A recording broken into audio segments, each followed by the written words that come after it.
A continuación, tenemos el panel del Consejo Superior de la Judicatura, reflexiones sobre mujer y población LGBT en situación de reclusión. Para esto quiero darle la palabra a la doctora Gloria Estela López Jaramillo, vicepresidenta del Consejo Superior de la Judicatura y quien fungirá como moderadora de este panel. Doctora Gloria Estela, bienvenida, la veo muy bien acompañada, bienvenida y tiene la palabra. Mil gracias, Juliana. Muy buenos días para todas las personas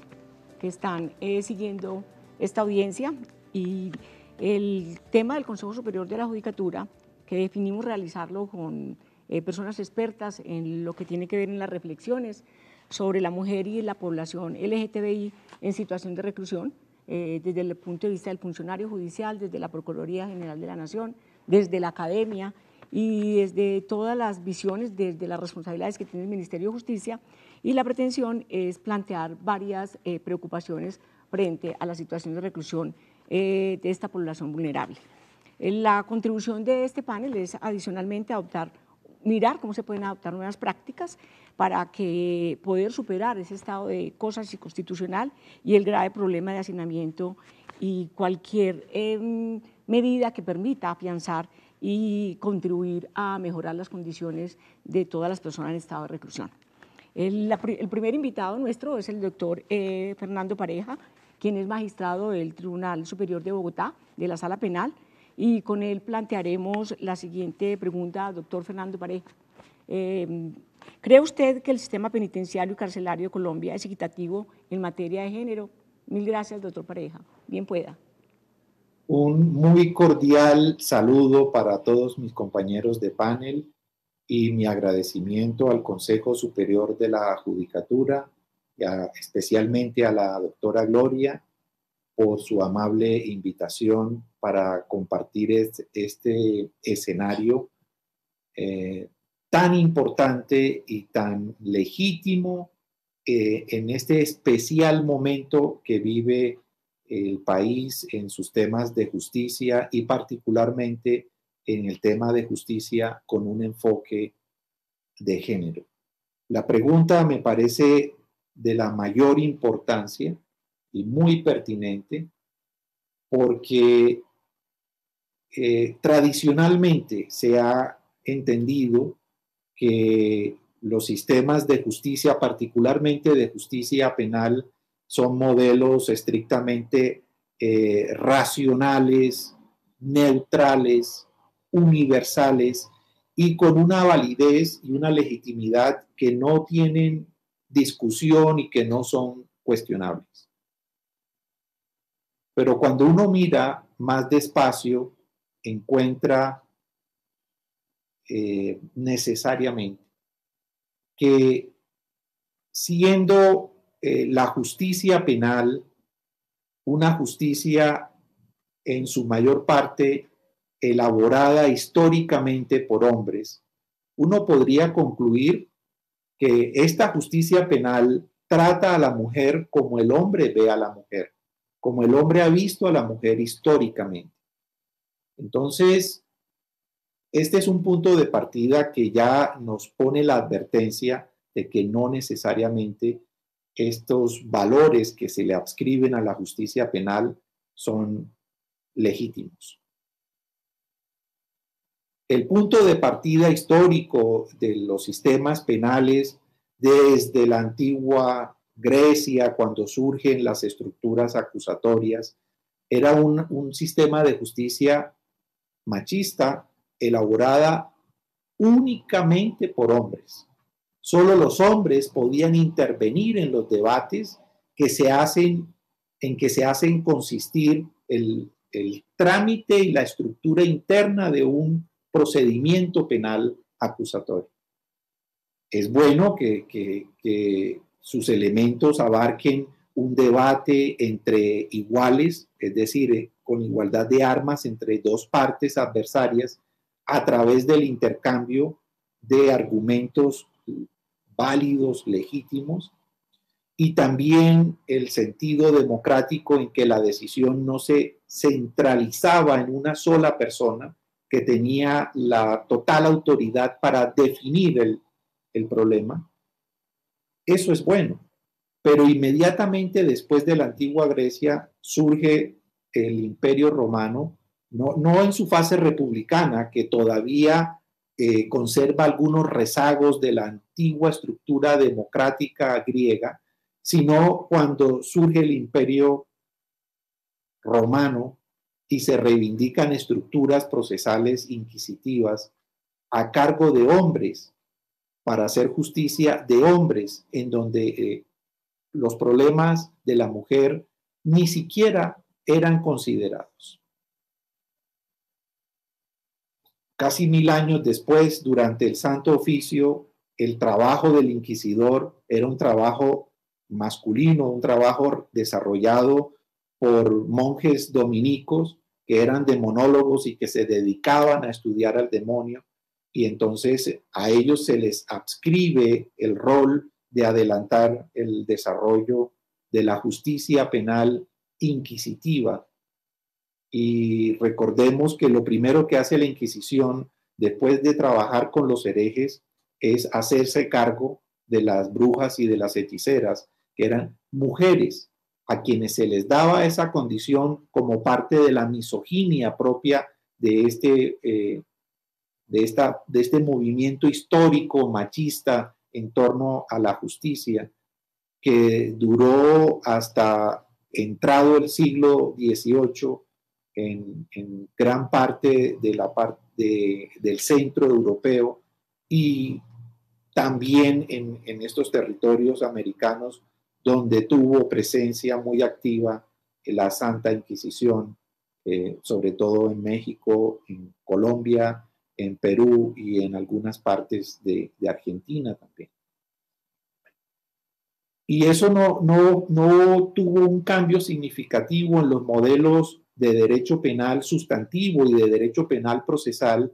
que tuvieron su desarrollo en pleno siglo XX en Colombia, sino al contrario, se replicaron, se reprodujeron.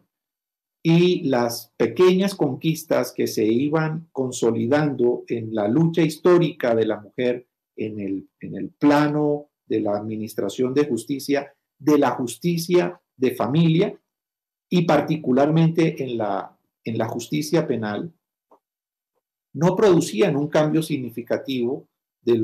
las estructuras dogmáticas y del orden de principios y valores en que se establece ese histórico, el famoso artículo 260 del Código Civil que estuvo rigiendo hasta el año 1974, que le permitía al padre y solo al padre encarcelar a sus hijos menores de edad, en esa época hasta los 21 años, en reformatorios, sin haber cometido ninguna falta o ninguna contravención que lo ameritara, un debido proceso, únicamente a petición de él ante un juez civil, y se ordenaba su encarcelamiento. Y ese era el mismo mecanismo para que salieran de ese reformatorio, que el padre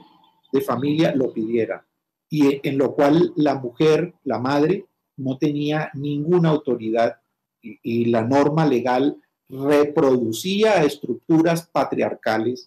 en el funcionamiento de esta forma de justicia en esa época de menores que hoy hemos llamado de infancia y de adolescencia. El estado de cosas no vino a cambiar sino en los últimos 10 o 12 años de este siglo XXI, en las estructuras del proceso penal, tanto de adultos como de adolescentes, y en las otras formas de justicia penal que se aplican simultáneamente en los casos de los procesos penales con fuero constitucional, de congresistas, del fiscal y de los magistrados de las cortes y del presidente y de los funcionarios con fuero legal, que aplican estructuras de tendencia inquisitiva y algunas variedades mixtas de este procedimiento, en donde se aprecia un estándar, una unidad de medida de estas formas de justicia en donde se define a ese estándar, a ese referente como un hombre. Y no un hombre, no cualquier hombre. Un hombre preferiblemente blanco, preferiblemente que pertenezca a estratos medios sociales, un hombre sano, además sin ninguna discapacidad, un hombre heterosexual, un hombre que profesa una religión mayoritaria en la comunidad a la que pertenece, se vuelve como la unidad a partir de los cuales la justicia establece cómo se van a determinar la validez o no de ciertas conductas sociales. Dice, como lo haría un hombre prudente. Y ese hombre era ese. Eso, gracias a Dios, ha tenido algunos cambios, a pesar de lo cual, repito, el más importante, el más significativo es cuestionar los valores de racionalidad, de neutralidad y de universalidad que se le adscriben a los sistemas de justicia penal, y ya estamos cuestionándonos que no necesariamente las cosas son así. La pregunta se limita o se enfoca fundamentalmente en qué pasa en las cárceles. Bueno, hay diferencias significativas entre las mujeres que están privadas de su libertad, de los hombres que están privados de su libertad. La más sensible, que es muy fácil de apreciar, es que cuando un hombre está privado de su libertad, asume esta situación como una tragedia personal propia de la que quiere salir y no se hace cargo de las complejas relaciones familiares que hay detrás de cada hombre que están en las cárceles, porque siempre los entornos familiares tienden a cubrir la ausencia de esta persona. Uno encuentra que, en cambio, las mujeres privadas de su libertad siguen asumiendo las responsabilidades familiares que les son propias. Y entonces, cuando, por ejemplo, el sistema carcelario y penitenciario colombiano prohíbe el uso de teléfonos celulares y de otros equipos de comunicación, por ejemplo, computadores con acceso Wi-Fi o otras formas de comunicación, la prohíbe de una forma estándar, digamos que uno podría decir, bueno, ahí hay un principio de igualdad entre la privación de la libertad del hombre y privación de la libertad de la mujer. Pero en el caso de la mujer, que tiene que seguir pendiente de que sus hijos se levanten, que vayan al colegio, que hagan las tareas, que el que está enfermo reciba las medicinas, que se sigan cumpliendo ciertas normas del funcionamiento de la familia, entonces se afecta de un modo diferencial la situación de la mujer respecto a la del hombre. Igual se observa en materia, por ejemplo, en temas de salud, en donde las mujeres que tienen que tener ciertos controles de, por ejemplo, citologías o mamografías periódicas y tal, el sistema de salud no está bien diferenciado, y entonces se ofrece en principio en plano de igualdad esos servicios cuando las necesidades de salud entre hombres y mujeres no son iguales. Las necesidades de formación y de capacitación en las cárceles. Uno encuentra que los cursos que se ofrecen en las cárceles femeninas son cursos que curiosamente puedan referirse a, no lo digo en un tono de discriminación, no quiero reproducir el modelo, pero sí, por ejemplo, cursos de belleza, de cocina, de costura. Y en las cárceles de hombres uno ve programas mucho más heterogéneos, que tienen una cobertura mayor de formación, de capacitación para los hombres, en donde el tema de género está marcando una discriminación negativa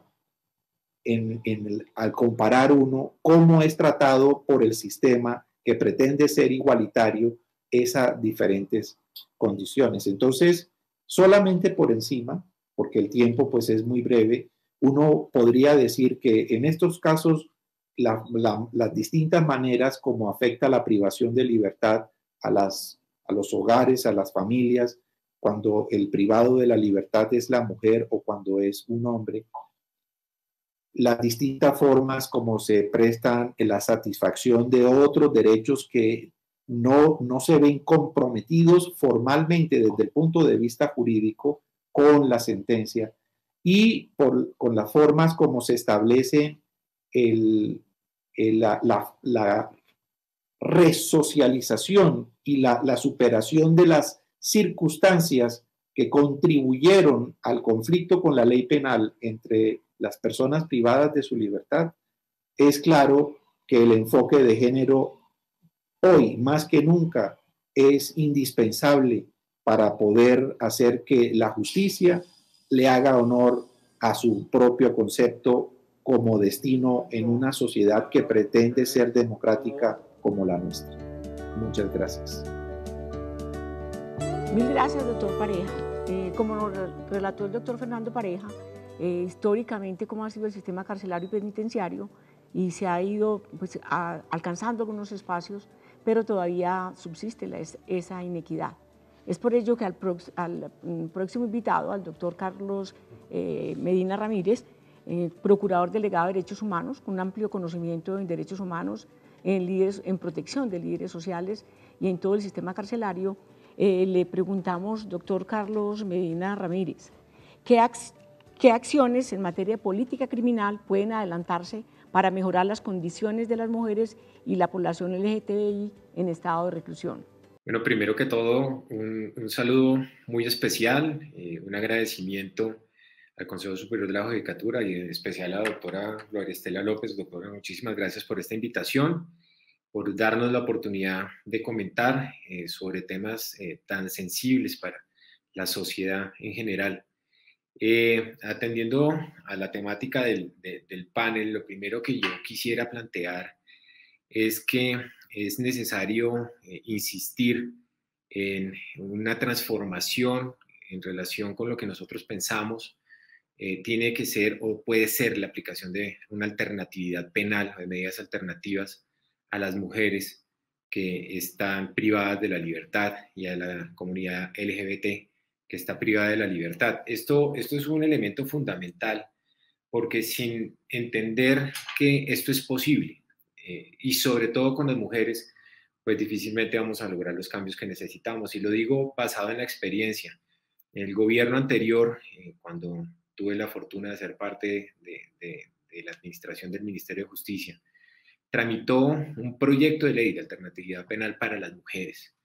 con una argumentación lo suficientemente sólida, digamos, para entender que había un nicho de esa población privada de la libertad al que había que darle un tratamiento distinto. Ahí encontrábamos mujeres cabezas de familia, mujeres además que habían incurrido en delitos con evidencia de la necesidad, ¿no? Como cabeza de familia. Mujeres que habían estado involucradas, muchas de ellas, la gran mayoría de ellas, en delitos relacionados con el microtráfico. Entonces, habían una serie de elementos que le permitían al Estado, en un momento determinado, y al gobierno en su momento, proponerle al legislativo que pudiéramos darle un tratamiento distinto por una vez, por ejemplo, a las mujeres que reunieran una serie de condiciones, no a las reincidentes, no a las cabecillas de estructuras criminales, no a las que hayan cometido delitos más graves, no a esas, pero sí, digamos, a un universo muy importante de mujeres. Esa iniciativa, justamente digamos, por no haber evolucionado en esas percepciones que tenemos nosotros sobre política criminal absolutamente vengativa, retributiva, represiva, carcelera, pues llevó a que en su momento la argumentación de la Fiscalía, que se centró en decir que se oponía al proyecto de ley porque darle ese tipo de beneficios a las mujeres podrían hacer que fueran instrumentalizadas por el crimen para que cometieran delitos a sabiendas de que iban a ser beneficiarias después de un tratamiento con alternatividad penal, con medidas alternativas. Eso caló, digamos, el argumento obviamente de la Fiscalía, y ustedes lo saben bien, durante los trámites de leyes ante el legislativo, pues son importantes, caló, y lamentablemente no pudimos sacar adelante ese proyecto. Si nosotros hiciéramos una revisión en este momento, nosotros tenemos, según los datos del INPECA hoy, 19.044 mujeres que entre condenadas y mujeres sindicadas se encuentran hoy en prisión intramural o en domiciliarias, la gran mayoría, más de 11.000, o con vigilancia electrónica. Este es un número muy importante, muy importante, digamos, de mujeres, donde adicionalmente uno podría advertir que ahí encuentra uno unos casos también que son de revisión, encuentra uno mujeres lactantes, encuentra uno mujeres gestantes, encuentra uno mujeres con discapacidades, hay un ambiente, ustedes lo saben bien, donde hay niños que hasta los 3 años conviven con sus madres en las cárceles. Digamos, todo esto amerita una mirada en términos de realmente cómo la justicia puede abordar una mirada distinta con estas personas que entraron en conflicto con la sociedad y violaron la ley, pero que, dadas una serie de características, básicamente podrían tener, digamos, un contexto de oportunidad, unos escenarios en los que la resocialización sea real, vamos, cerca a sus hijos, con un tratamiento un poco más magnánime del Estado frente a personas que en un momento determinado, mujeres que en un momento determinado se han visto enfrentadas a la necesidad y han cometido delitos por eso. Hoy en día, de ese número de mujeres que les comento que están digamos, dentro del sistema penitenciario colombiano, 19.044, cerca de 3.000 están involucradas en asuntos relacionados con microtráfico, tráfico, porte de estupefacientes. Y aquí hago énfasis en este tipo de delitos, pues porque este es un delito que tiene pues unas connotaciones muy particulares, ustedes lo saben, en las que simplemente, digamos, haciendo parte de ese mercado ilícito, las mujeres desempeñan una actividad que les permite alguna clase de renta, renta criminal al fin, pero renta. Y ahí encontrábamos nosotros que no eran mujeres cabecillas criminales, la gran mayoría, eran mujeres básicamente, digamos, con unos perfiles bajos de necesidad. Y este es un tipo, digamos, de delito que no necesariamente tiene la lesividad ni alcanza el nivel de ofensa como lo alcanzan delitos como el homicidio, por ejemplo, donde en este momento, entre esas 19.000 mujeres, hay 1.034 mujeres entre condenadas y sindicadas por homicidio. Otros delitos que también podrían revisarse pueden ser el de concierto para delinquir. Es un delito en el que encontramos más de 1.170 mujeres que están dentro del sistema carcelario colombiano, digamos, en manos de la justicia, cuyos casos podrían estar revisándose. Entonces, se ha perdido una oportunidad en algún momento, que fue la iniciativa que se tuvo en el gobierno anterior. No estoy seguro, no sabría cuál sería la posición de esta fiscalía. No sé si estaría a favor o en contra de un tratamiento alternativo. Y para terminar, no menos importante es la mirada a la comunidad LGBTI. Comunidad que obviamente también entra en conflicto con ley, pero que también recibe un trato muy particular, ¿no? Por parte del Estado y por parte de ciertos agentes del Estado que los segrega, los persigue, los discrimina. Ahí hay un tema muy importante también por trabajar con ellos, donde la perspectiva antidiscriminatoria es básicamente fundamental. No solamente afuera, no solamente en la calle y en manos de la sociedad, sino sobre todo también al interior del sistema carcelario, donde deben y merecen tener un tratamiento diferenciado, donde sus oportunidades de resocialización deben estar ajustadas, obviamente, a sus características, a sus cualidades, diría yo mejor. Así que esta población pues también merece todo un capítulo. Yo creo que con el tiempo que me han dado es un poco lo que quisiera plantear, con la historia del intento que se hizo, la invitación a que se haga una mirada insistiendo en ese tipo de universos que planteo en relación con las mujeres y obviamente un ejercicio muy importante de protección y apoyo adentro y afuera de las cárceles a la comunidad LGBT. Muchísimas gracias. Doctor Medina, muchas gracias. Pudimos como determinar con la exposición del doctor Medina que desde una variable diferente, con un enfoque diferente, se pueden tomar decisiones de política criminal para mirar la situación de las mujeres en las cárceles y de la comunidad LGTBI. Es por ello que el doctor Oscar Aizona Vigil, quien es el delegado en Colombia del Comité Internacional de la Cruz Roja, le queremos preguntarle a él como integrante del comité que adelantaron un trabajo muy importante en los centros carcelarios del país. Doctor Oscar, ¿qué acciones cree usted que son prioritarias y que se deben adelantar para la implementación de la perspectiva de género en la política criminal y carcelaria de Colombia? Bueno, muy buenos días. Un gusto estar presente en este 17º Conversatorio Nacional de la Rama Judicial sobre Género.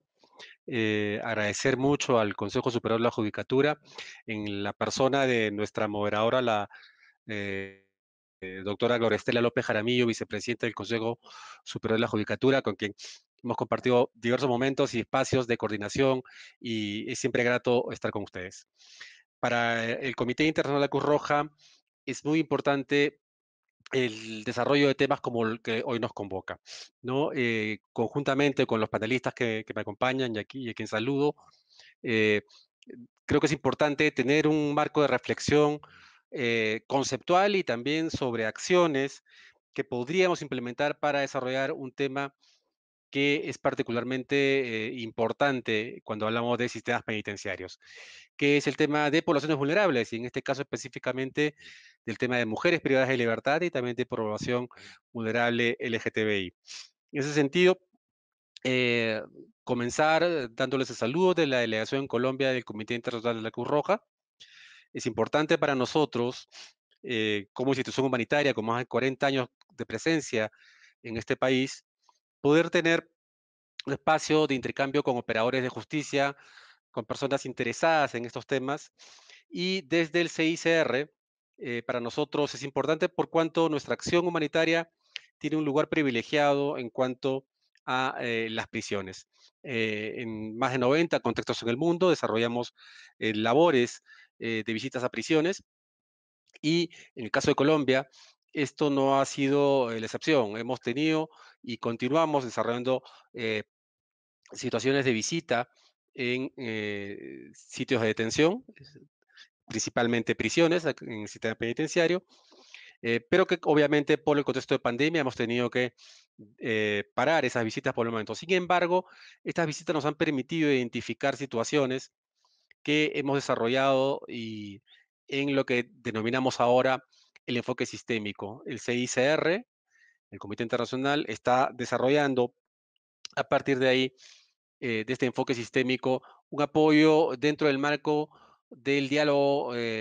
confidencial que tiene con las autoridades del Estado colombiano en materia de prisiones. Por eso es importante contar con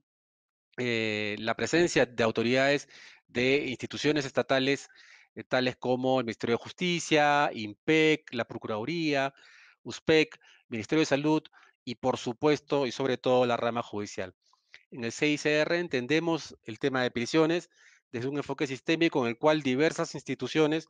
tienen diverso grado de responsabilidad. Y esta reflexión de la cual quiero partir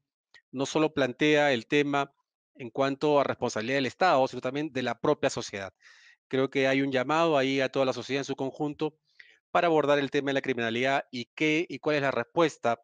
a esa criminalidad. Y las prisiones, por supuesto, es una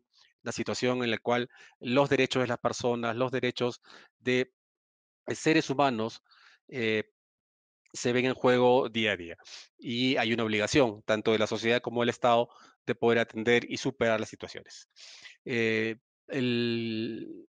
la respuesta que da el Comité Internacional de la Cruz Roja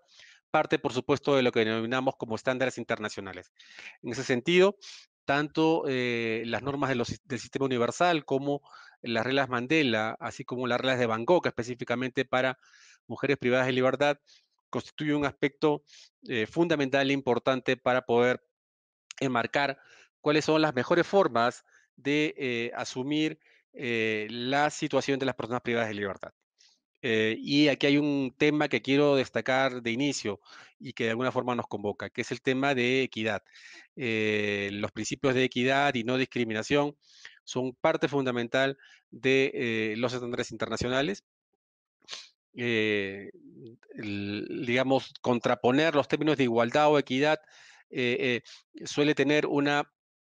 eh, connotación, digamos, especial y que implica precisión. Y en ese sentido, la equidad parte del reconocimiento que hay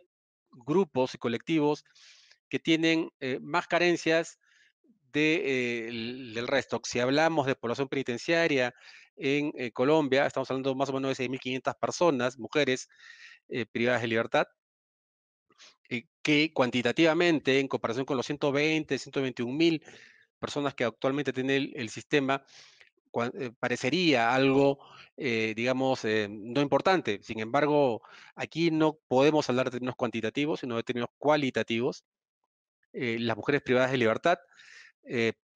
más allá del número reducido cuantitativamente, implican una población vulnerable que requiere una atención especial por necesidades especiales, por necesidades específicas de su condición de género. En ese sentido, si extendemos este razonamiento a la población LGTBI, eso es mucho más complicado, por cuanto no hay una cuantificación exacta de la población que se autodefine como LGTBI. En ese sentido, esta es una tarea que está pendiente todavía. Entendemos que hay acciones bastante, eh, digamos, motivadoras e interesantes para poder identificar mejor y poder precisar respuestas estatales que favorezcan que esta población vulnerable se vea mejor atendida. En ese sentido, quiero partir de la eh, propios principios generales de la norma Mandela para poder desarrollar algunas líneas que puedo trazar para poder, digamos, proponer como mecanismo de reflexión y como posibilidades de acción a futuro. Si vemos las reglas Mandela, los principios básicos de humanidad, no discriminación, menor lesividad, el principio de resocialización y el principio de normalidad, pueden ser aspectos que pueden guiar de alguna forma eh, la respuesta que el Estado y las autoridades en sus diversos niveles pueden dar a poblaciones, eh,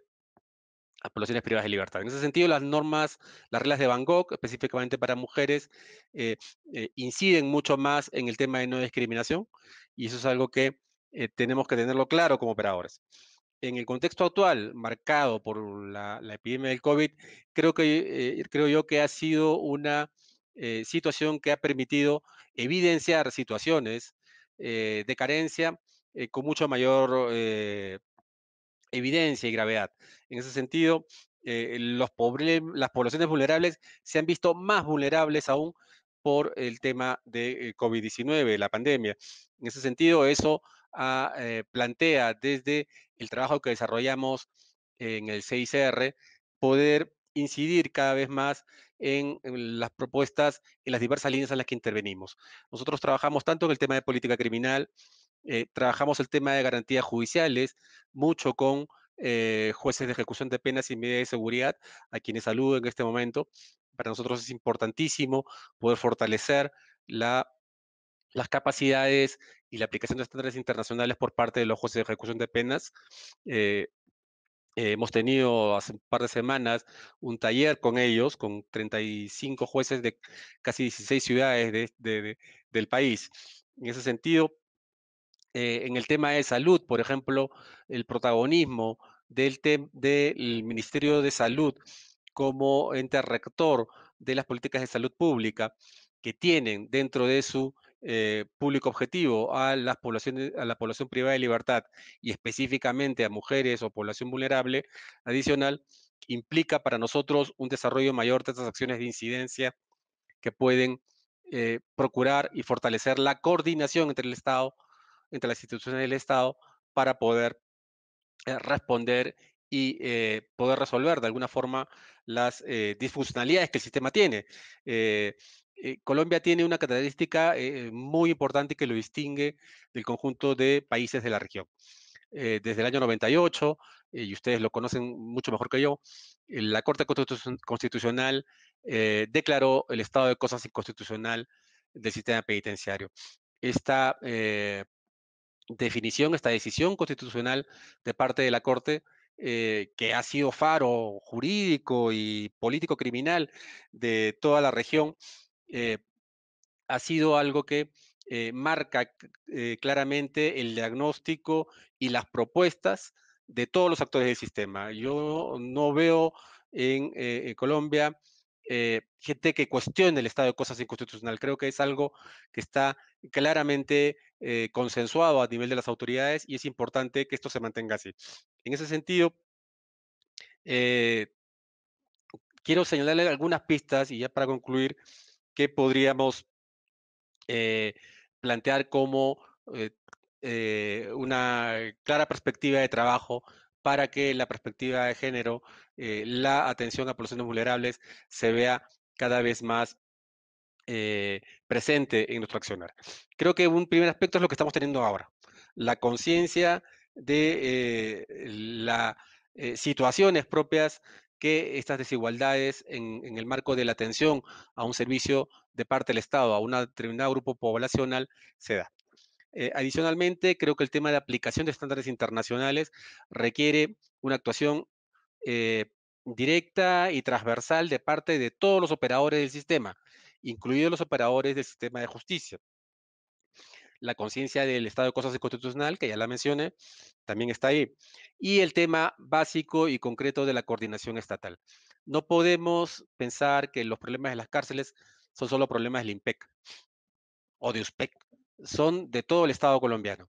Y no solo de la rama ejecutiva, también tiene que ver la rama judicial, también la rama legislativa que plantea las leyes y aprueba las leyes, y por supuesto los demás órganos que la Constitución de, reconoce y plantea. Está presente acá la Procuraduría, la Defensoría del Pueblo también, todos tienen su propio rol en prisiones. Para nosotros es especialmente importante fortalecer la judicatura en la especialidad de ejecución de penas y medidas de seguridad. Entendemos que ha habido un esfuerzo muy grande por parte de jueces de ejecución y esto se ha aprobado a raíz de la aplicación de las medidas de excarcelación que se dictaron en función a la presencia de la pandemia. El decreto 546 de abril de este año planteó un mecanismo extraordinario para excarcelar, pero luego de terminado su vigencia, lo que los números nos mencionan, y esto está claramente difundido y es sustentado por parte de IMPEC, la excarcelación que ha llegado a niveles de disminución de hacinamiento en casi 20 puntos porcentuales, si se compara el presente con el inicio del año, constituye una disminución que es histórica en Colombia y que debería mantenerse. En ese sentido, actores fundamentales para esa disminución del hacinamiento han sido, por supuesto, los jueces de ejecución de penas y también es importante señalar que porcentualmente los beneficiarios por parte de poblaciones vulnerables han sido también destinatarios de estas medidas. Creemos que ese es el camino y creemos que la pandemia del COVID, más allá de las situaciones que plantea, puede ser una oportunidad importantísima para que el Estado colombiano consolide prácticas que beneficien a este tipo de población. Yo lo dejaría por aquí de mi parte. Por el momento, agradezco mucho la atención y, por supuesto, disponible para todas sus preguntas. Muchísimas gracias. Gracias, doctor Oscar Aizanola,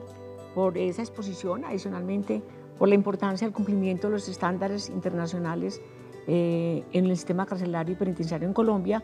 y cómo ese desarrollo que hizo la Cruz Roja en Colombia sirvió para aportar a todo lo que contribuyó a los jueces en esa formación y en las buenas prácticas que teníamos que aplicar en el sistema carcelario en Colombia, sobre todo en las decisiones de los jueces de ejecución de penas y medidas de seguridad. Es por ello que en esto es la importancia de tener en esta discusión de este tema a la academia y a la investigación, la doctora Liliana Sánchez Mejía, quien es la directora del doctorado de Ciencias Jurídicas y profesora asociada de la Facultad de Ciencias Jurídicas de la Pontificia Javeriana. Asimismo, ella es doctora en Derecho de la Universidad de California de Los Ángeles, es magíster en Teoría del Derecho de la Universidad de Nueva York y magíster en Derecho de la Universidad de los Andes. La importancia del trabajo de la doctora Liliana Sánchez es la investigación, especialmente en los temas de administración de justicia, mujeres y derecho penal. Doctora, mil gracias por aceptar la invitación. La pregunta que queremos hacerle es ¿por qué se deben ampliar y profundizar las alternativas a la prisión para las mujeres privadas de la libertad? Buenas tardes a todos y a todas. En primer lugar, quiero agradecer a la Comisión Nacional de Género de la Rama Judicial y a la doctora Gloria Estela López Jaramillo por la invitación a participar en este evento tan importante. Voy a mencionar dos elementos centrales que fundamentan la necesidad de ampliar y de profundizar las alternativas a la prisión para mujeres infractoras. El primero de ellos es el perfil de estas mujeres y el segundo elemento son algunas racionalidades que justifican el desarrollo de alternativas a la prisión. Y voy a cerrar mi respuesta a esta pregunta mencionando algunos de los retos que implica el diseño y la implementación de alternativas a la prisión específicas para las mujeres con un enfoque de género. Para el perfil de las mujeres infractoras voy a usar algunos datos de una investigación que realizamos la Universidad Javeriana, el CIDE de México y el Comité Internacional de la Cruz Roja. Esta investigación se titula Mujeres en prisión en Colombia. En esta investigación llevamos a cabo una encuesta a 1.123 personas privadas de la libertad en 7 centros penitenciarios del país. Los datos de esta encuesta nos permiten identificar las necesidades de las mujeres, sus experiencias de vida, pero también nos permiten identificar cuáles son algunos de los factores que llevaron a estas mujeres a cometer delitos. En cuanto al perfil sociodemográfico, uno de los elementos que encontramos en este estudio es que definitivamente la mayoría de estas mujeres se encuentra en situación de vulnerabilidad económica. Adicionalmente, ellas antes de su detención desempeñaban trabajos informales y también se caracterizan por su posición de cabeza de familia. Encontramos nosotros que 85% de estas mujeres eran madres, en promedio tienen 2.7 hijos. Estas mujeres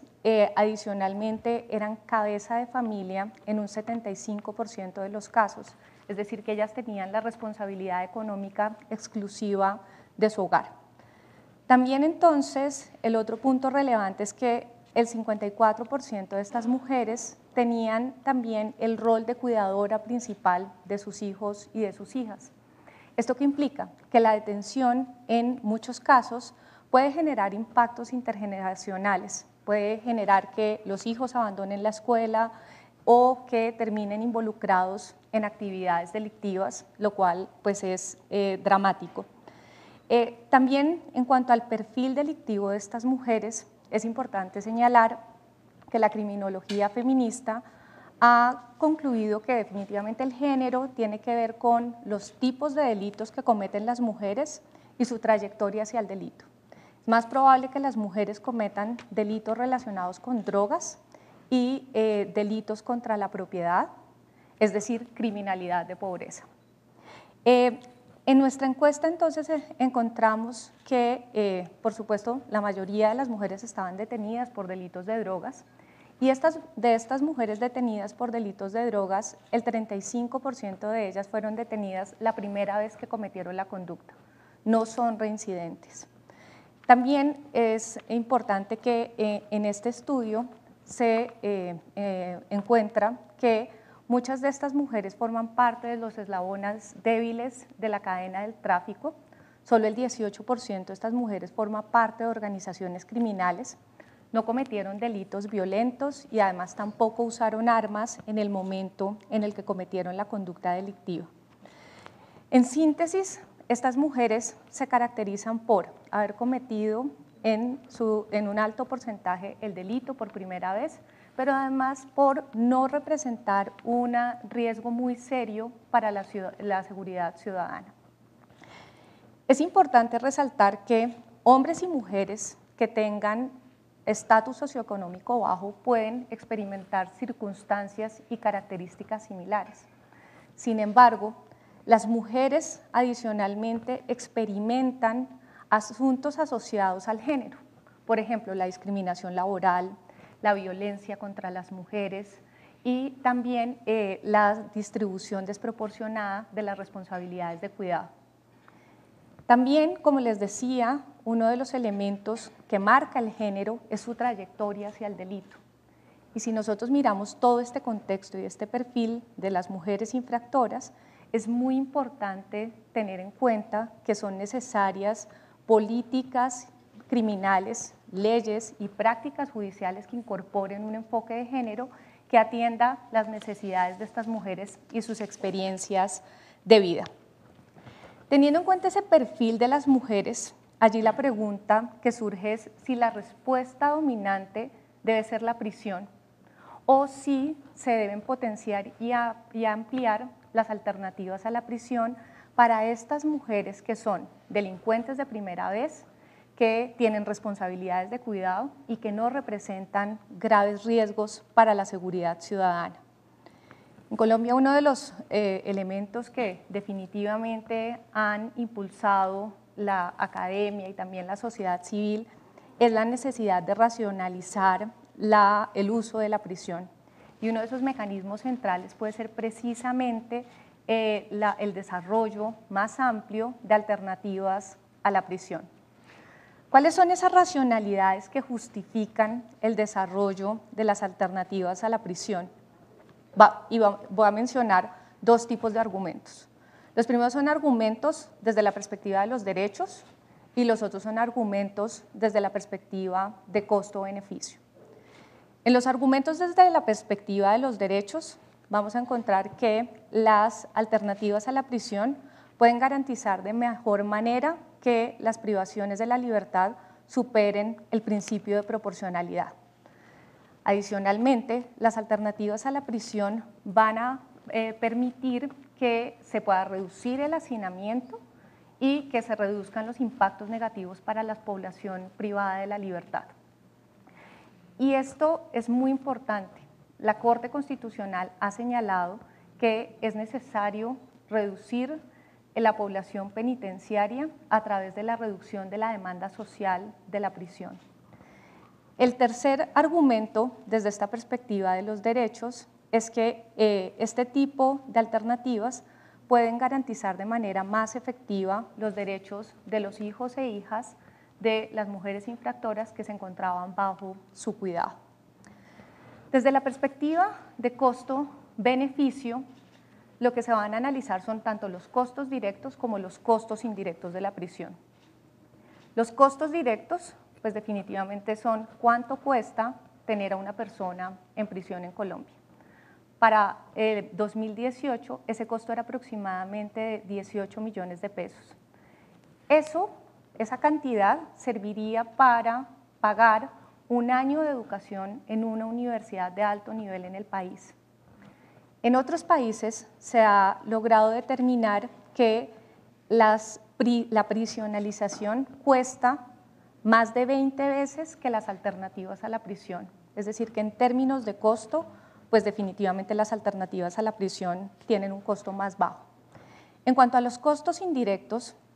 la prisión implica el riesgo de contagio de enfermedades que se pueden propagar cuando estas mujeres retornan a la comunidad. La prisión también aumenta las posibilidades de que los hijos terminen involucrados en actividades delictivas o tengan que abandonar el colegio, lo cual puede reforzar el ciclo de pobreza en esas familias. Pero también entonces la prisión genera problemas de resocialización y de reintegración de estas personas cuando retornan a la comunidad.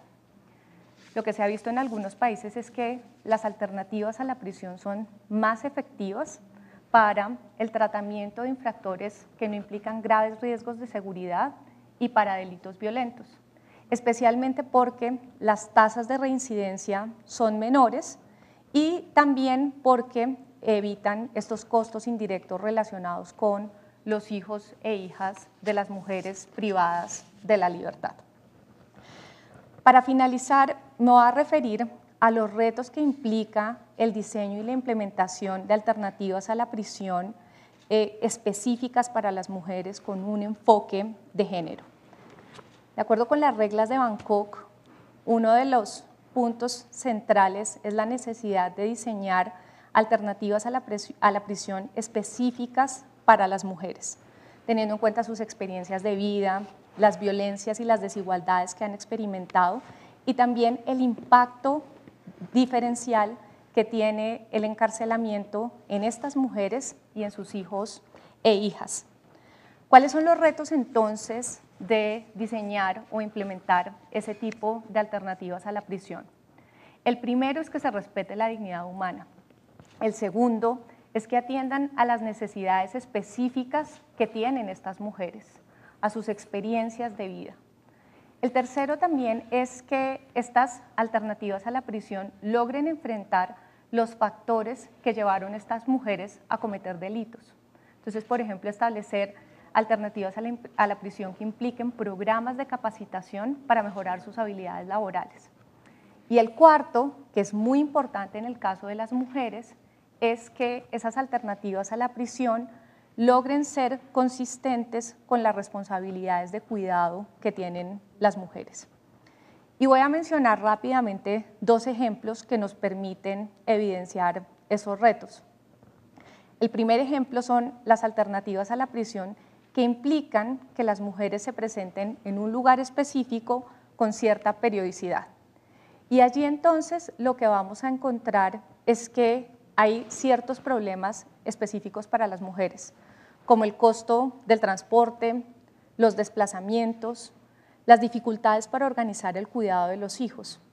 ¿Qué pasa entonces cuando se imponen ese tipo de medidas alternativas a la prisión para las mujeres?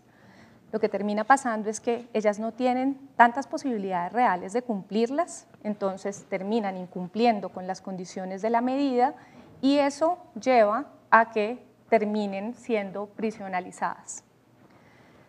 El otro ejemplo que quiero mencionar es la prisión domiciliaria. La prisión domiciliaria o la detención domiciliaria también puede afectar el cumplimiento de los deberes de cuidado de estas mujeres. Por ejemplo, la necesidad de llevar a sus hijos al colegio, la necesidad de llevar a sus hijos a las citas médicas. Pero también la prisión o detención domiciliaria puede tener impactos económicos negativos para estas mujeres. Como les decía hace un momento, la mayoría de estas mujeres se encuentran en situación de precariedad económica. Entonces, y además son proveedoras, lo cual implica que ellas necesitan recibir algún tipo de ingreso para poder proveer el sustento económico para sus familias. Entonces termina siendo muy problemático cuando no es tan fácil que ellas puedan salir a trabajar. En entrevistas con jueces de ejecución de penas y medidas de seguridad en Bogotá,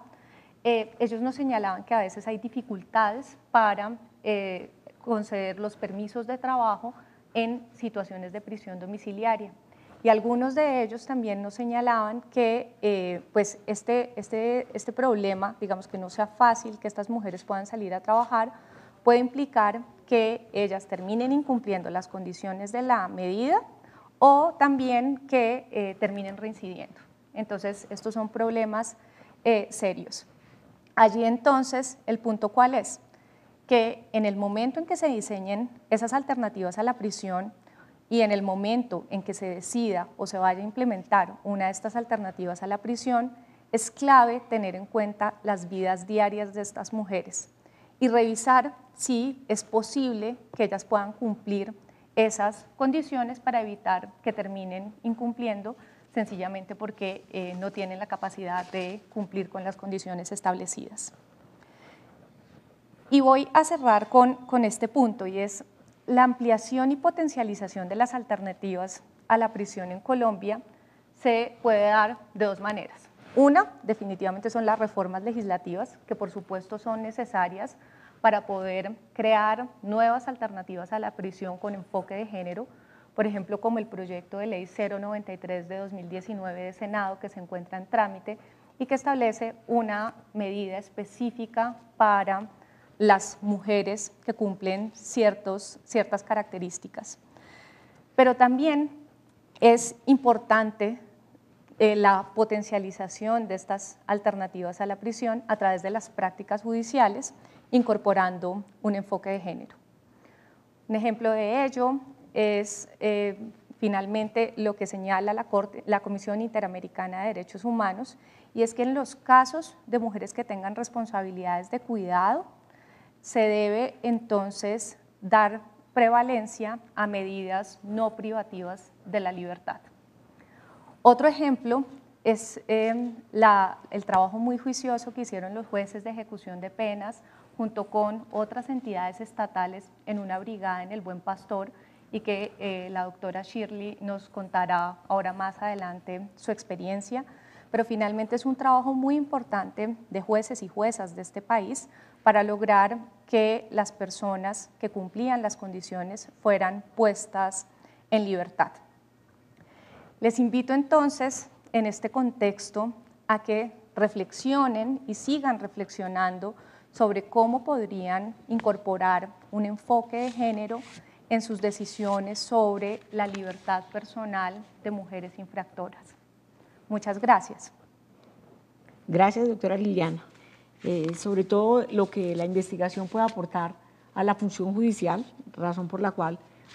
nuestra próxima invitada es la doctora Shirley del Valle Albarracín, quien es juez de ejecución de penas de Bogotá, y desde la visión y de lo que nos planteó la doctora Liliana, quisiéramos preguntarle, en el rol de los jueces de ejecución de penas en medidas de seguridad, ¿qué actividades se han adelantado para aplicar la perspectiva de enfoque de género en las mujeres que se encuentran privadas de la libertad?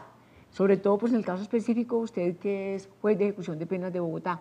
para efectos de cumplir ese trabajo y esa obligación de la vigilancia de la pena de las personas, de las mujeres y las personas condenadas. Buenas tardes para todas y todos.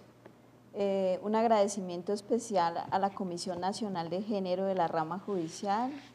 en especial a la doctora Gloria Estela López Jaramillo por su invitación. Es para mí un honor poder hablar de la experiencia con fundamento en el trabajo de investigación que acabo de mencionar la doctora Liliana, y de parte de todos los jueces que tuvimos una experiencia bajo liderazgo de la Comisión Nacional de Género, CICR, todas las entidades, todas como Estado, nos preocupamos porque estamos en un estado de cosas inconstitucionales y advertimos también la grave vulneración que se viene presentando y viene acrecentándose en cifras alarmantes de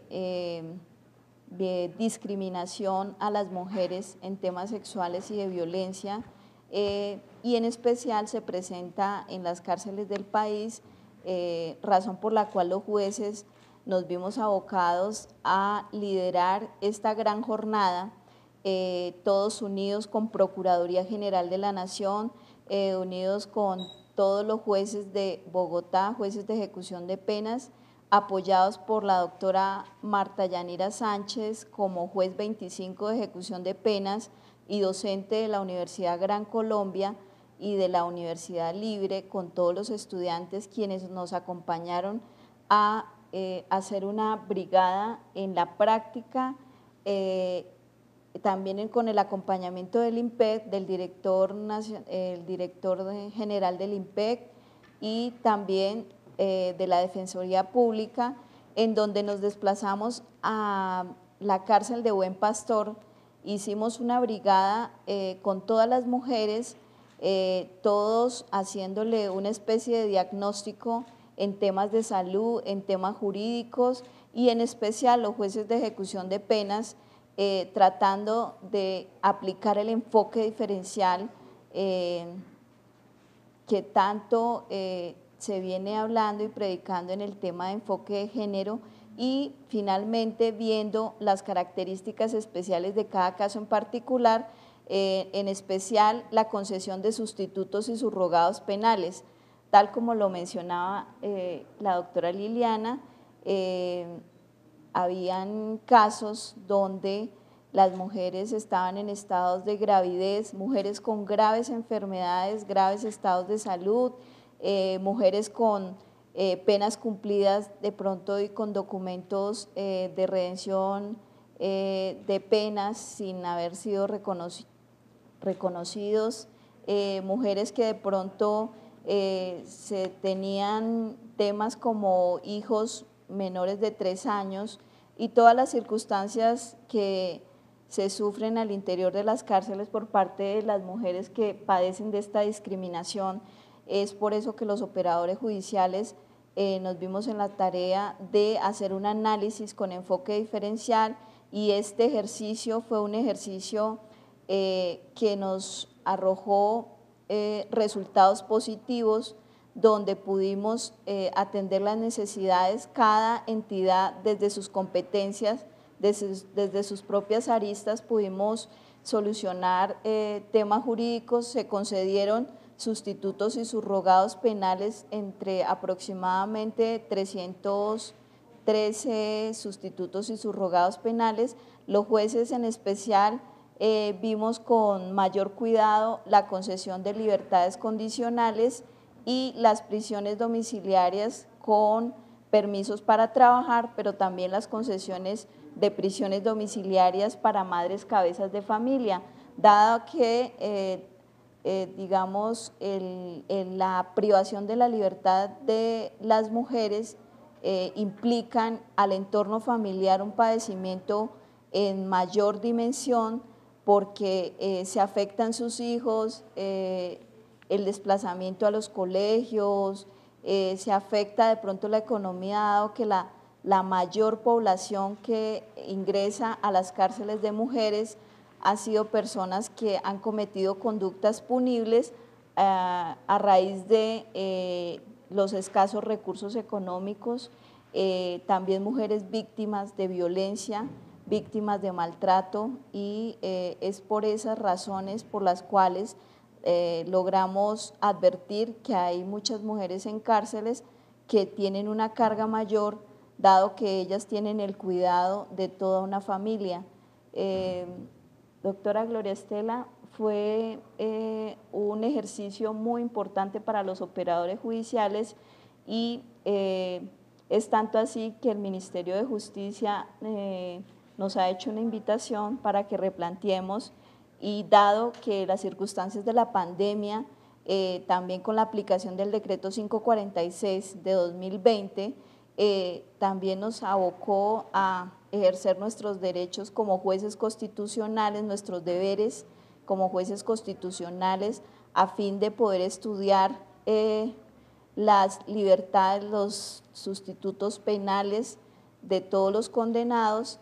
disminuyendo en este momento aproximadamente en un 26% los índices de hacinamiento a nivel nacional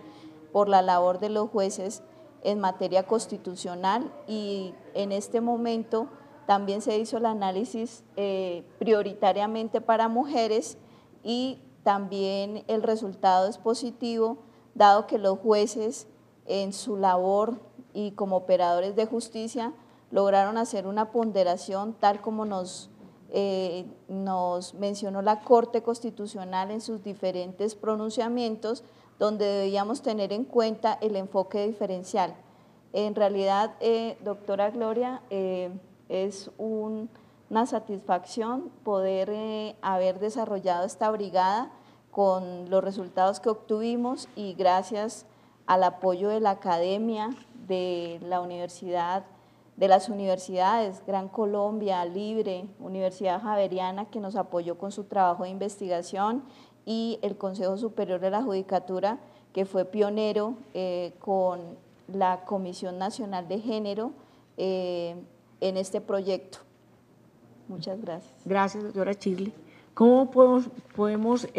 concluir que el trabajo y la investigación realizada por la academia puede apoyar y aportar a ese ejercicio de la función judicial para buscar medidas, adoptar medidas que puedan contribuir a la garantía de los derechos de las mujeres privadas de la libertad y de la población LGTBI. En Colombia, privadas de la libertad están 6.695 mujeres, de las cuales 4.949 están condenadas y 1.112 están sindicadas. No podemos terminar el panel sin hacer una pregunta a la entidad responsable de todo lo que tiene que ver con el sistema carcelario y penitenciario en Colombia, que es el Ministerio de Justicia y el Derecho. Por eso agradecemos al ministro de Justicia el participar en este panel y adicionalmente nos va a contribuir y queremos hacerle esta pregunta. Doctor Wilson Ruiz, ministro de Justicia, ¿qué efectos tienen los estereotipos de género en el sistema penitenciario y carcelario en Colombia y qué acciones se han tomado para reducirlo? Mil gracias por su participación. Agradezco a la Comisión Nacional de Género de la Rama Judicial, a la doctora Gloria Estela López Jaramillo, vicepresidenta del Consejo Superior de la Judicatura y moderadora de este panel, y un saludo a todos mis compañeros. Este panel busca analizar temas de equidad de género y la no discriminación en los establecimientos de privación de la libertad. En principio, es necesario reconocer que a nivel global y de manera sistemática, las mujeres y las personas con orientación sexual e identidad de género diversas han tenido que luchar por el reconocimiento y la reivindicación de sus derechos, aquellos que son inherentes a cualquier ser humano, pero que han terminado siendo privilegios para unos y esquivos para el grupo poblacional que nos convoca. La posibilidad de conformar libremente una familia, de acceder al escenario laboral, de elegir y ser elegido, de administrar los bienes, entre muchos otros asuntos, ha sido lentamente ganada luego de siglos de privaciones, discriminación y lucha social. Y ello es así porque se ha partido de la estructuración de prejuicios y estereotipos que reservan a los hombres la injerencia pública, la libertad y la toma de decisiones,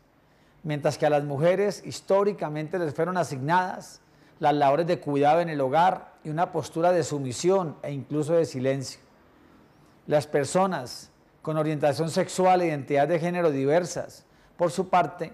han tenido que soportar el juicio inquisidor que ha llevado a considerarlas anormales, enfermas e inmorales y que las expone a discriminación y marginación. Esas concepciones que permean a la sociedad y a la institucionalidad se reflejan en todos los escenarios de desarrollo individual y comunitario y se constituyen en barreras cuyo quebrantamiento ha significado una lucha que infortunadamente persiste. La situación se torna más compleja cuando aparece alguna interseccionalidad. Si o persona LGBT puede exponer a un riesgo de vulneración de derechos, ese riesgo se incrementa cuando, por ejemplo, se está en la ruralidad, se es víctima del conflicto o se está bajo privación de la libertad. De acuerdo con la investigación Mujeres y Prisión en Colombia, desafíos para la política criminal desde un enfoque de género, adelantada en 2019 por el Comité Internacional de la Cruz Roja, la Pontificia Universidad Javeriana y el Centro de Investigación y Docencia Económica de México, CIDE. Las mujeres privadas de la libertad en Colombia son en su gran mayoría madres, imagínense ustedes, 85%, y el 54% de ellas al momento de ser detenidas vivían con sus hijos menores de 18 años,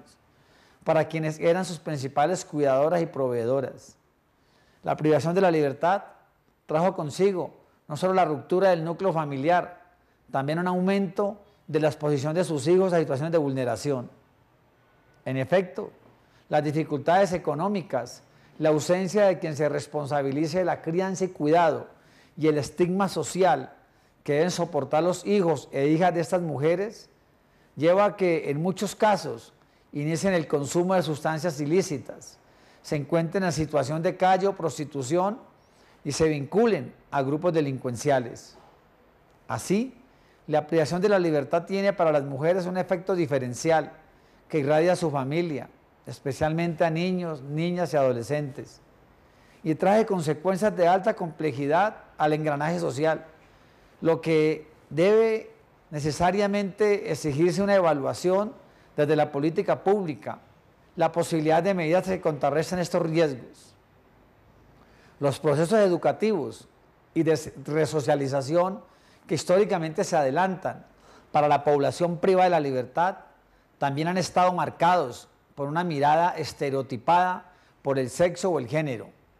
mientras para los hombres se ha procurado una oferta que les facilita llevar a cabo iniciativas emprendedoras o su vinculación laboral al recobrar la libertad. En muchos establecimientos, las mujeres y las personas con orientación sexual e identidad de género diversa solo han podido acceder a alternativas muy limitadas, dejando claro una inadmisible separación de roles que disminuye las opciones futuras de independencia económica y aumenta el riesgo de reincidencia.